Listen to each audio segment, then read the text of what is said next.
Bismillahirrahmanirrahim. Assalamualaikum warahmatullahi wabarakatuh. Hai teman-teman semua, saya Syarifah Tiulan Ramadhaniyah dengan NIM 0306182103. Di video kali ini, saya akan membahas tentang model pembelajaran Safi dan Active Learning.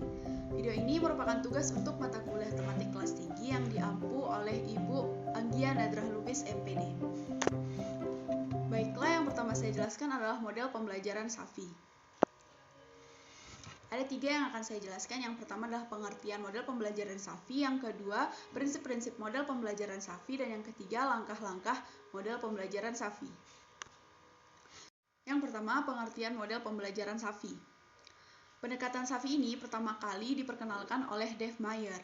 Ada 4 dimensi dalam pembelajaran Safi, diantaranya somatis, auditory, visual, dan intelektual. Bobby DePorter dalam bukunya Quantum Learning mengemukakan ada 3 modalitas belajar yang dimiliki oleh seseorang. Yang pertama, modalitas visual, auditorial, dan kinestetik. Pelajar dengan modalitas visual adalah belajar melalui apa yang mereka lihat. Yang kedua, pelajar auditorial. Pelajar ini belajar melalui apa yang mereka dengar. Dan yang ketiga adalah kinestetik, mereka belajar lewat gerakan dan sentuhan. Jelaskan tentang keempat dimensi yang telah disebutkan oleh Dave Meyer. Yang pertama yaitu somatis. Somatis berasal dari bahasa Yunani yang artinya tubuh.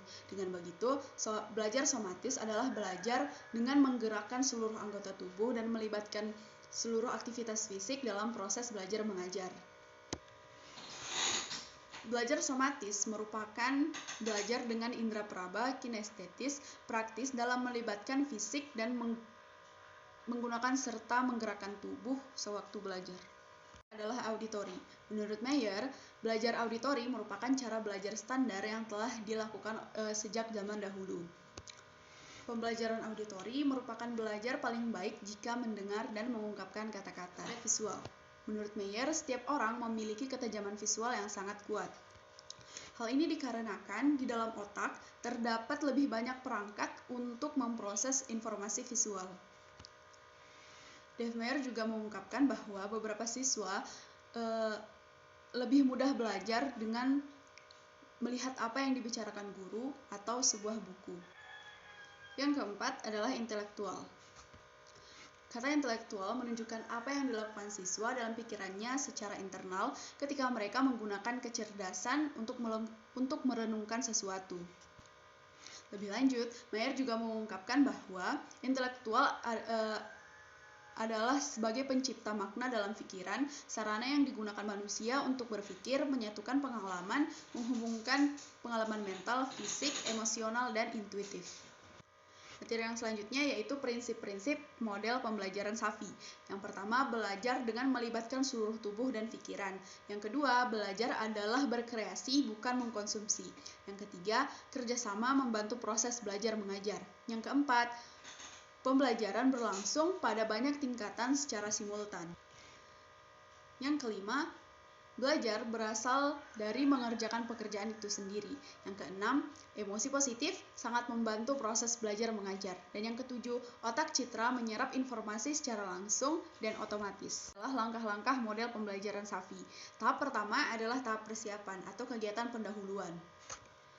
Ada banyak hal yang dapat dilakukan oleh guru di tahap awal kegiatan pembelajaran, diantaranya seperti memberikan sugesti positif, memberikan pernyataan-pernyataan yang memberikan makna atau manfaat bagi siswa, membangkitkan rasa ingin tahu siswa, menciptakan lingkungan emosional yang positif, menyingkirkan hambatan-hambatan belajar, merangsang rasa ingin tahu siswa seperti yang tadi, memberikan pertanyaan-pertanyaan, serta mengajak siswa terlibat penuh sejak awal. Yang kedua adalah tahap penyampaian atau kegiatan inti. Ada banyak hal juga yang bisa dilakukan oleh guru untuk melakukan kegiatan inti ini. Di antaranya ada uji coba kolaboratif dan berbagai pengetahuan, perlibatan seluruh otak dan seluruh tubuh, khususnya bagi siswa, presentasi interaktif, pengalaman belajar di dunia nyata yang kontekstual, dan yang terakhir ada pelatihan pemecahan masalah. Yang ketiga adalah tahap penampilan hasil atau tahap penutup. Berikut ini adalah hal-hal yang bisa dilakukan oleh guru saat tahap penutup. Ada penerapan dunia nyata dalam waktu yang segera, jadi kita bisa mengajak siswa untuk segera mempraktekkan apa yang telah mereka pelajari. Yang kedua adalah penciptaan dan melaksanakan rencana aksi, materi penguatan dengan melakukan persepsi, serta umpan balik dan evaluasi kinerja. Model yang kedua adalah model active learning. Ada 3 hal juga yang akan saya jelaskan, diantaranya ada pengertian active learning, prinsip-prinsip active learning, dan langkah-langkah model active learning. Adalah pengertian model active learning. Active learning atau belajar aktif adalah suatu model dalam pengelolaan sistem pembelajaran melalui cara-cara belajar yang aktif menuju belajar yang mandiri. Belajar aktif atau active learning ini merupakan perkembangan dari teori learning by doing. Belajar aktif berguna untuk menumbuhkan kemampuan belajar aktif pada diri siswa, serta menggali potensi siswa serta gurunya untuk sama-sama berkembang dan berbagi pengetahuan, keterampilan, dan pengalaman. Yang kedua adalah prinsip-prinsip active learning. Yang pertama adalah stimulus belajar. Yang dimaksud dengan stimulus belajar adalah segala hal di luar individu atau peserta didik untuk mengadakan reaksi dan perbuatan belajar. Pesan yang diterima peserta didik dari guru melalui informasi biasanya dalam bentuk stimulus. Stimulus ini dapat berbentuk verbal atau bahasa, visual, auditif, taktik, dan lain-lain. Yang kedua adalah perhatian dan motivasi. Perhatian dan motivasi tentu akan sangat berpengaruh terhadap hasil belajar siswa. Untuk memberi motivasi dan perhatian, guru dapat melakukan berbagai model pembelajaran yang sesuai dengan materi yang akan diajarkannya. Motivasi belajar yang diberikan oleh guru tidak akan berarti tanpa adanya perhatian dan motivasi siswa tentunya. Yang ketiga adalah respon yang dipelajari. Keterlibatan atau respon siswa terhadap stimulus guru biasanya meliputi berbagai bentuk seperti perhatian, proses internal, tindakan nyata dalam bentuk partisipasi kegiatan belajar, serta proses pemecahan masalah. Yang keempat, ada penguatan. Setiap tingkah laku yang diikuti oleh kepuasan terhadap kebutuhan siswa akan mempunyai kecenderungan untuk terus diulang. Nah, sumber-sumber penguatan yang berasal dari luar diantaranya adalah nilai, pengakuan prestasi terhadap siswa, persetujuan pendapat siswa, dan pemberian hadiah. Yang kelima adalah asosiasi. Berpikir asosiatif merupakan proses pembentukan hubungan antara rangsangan dengan respon. Asosiasi dapat dibentuk melalui pemberian bahan yang bermakna, berorientasi kepada pengetahuan yang telah dimiliki siswa, pemberian contoh yang jelas, pemberian latihan yang jelas, pemberian latihan yang teratur juga, pemecahan masalah yang serupa, dan dilakukan dalam situasi yang menyenangkan. Yang terakhir adalah langkah-langkah active learning. Nah, pada langkah-langkah ini saya akan mengambil contoh untuk materi peran anggota keluarga. Tahap pertama, guru dapat membagi siswa menjadi 3 kelompok asal yang heterogen. Langkah selanjutnya, guru mengajukan pertanyaan kepada siswa untuk mengetahui tingkat pengetahuan mereka masing-masing.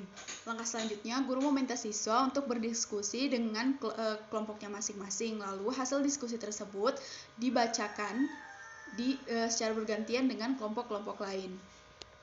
Langkah keempat adalah guru mencatat pendapat dari masing-masing kelompok, kemudian menyeleksi dari hasil jawaban mereka menjadi beberapa kategori yang terkait dengan materi peran anggota dan keluarga.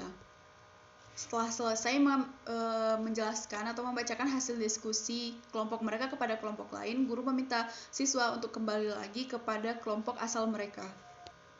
Tahap selanjutnya, guru menyajikan poin-poin materi kedudukan dan peran anggota keluarga. Nah, setelah guru menjelaskan tentang materi, setiap kelompok diminta untuk menyesuaikan jawaban mereka pada poin-poin materi kedudukan dan peran anggota keluarga. Langkah yang terakhir, setelah proses diskusi selesai, guru meminta siswa untuk mengerjakan tugas lembar kerja siswa. Sekian dari saya, terima kasih sudah menonton. Assalamualaikum warahmatullahi wabarakatuh.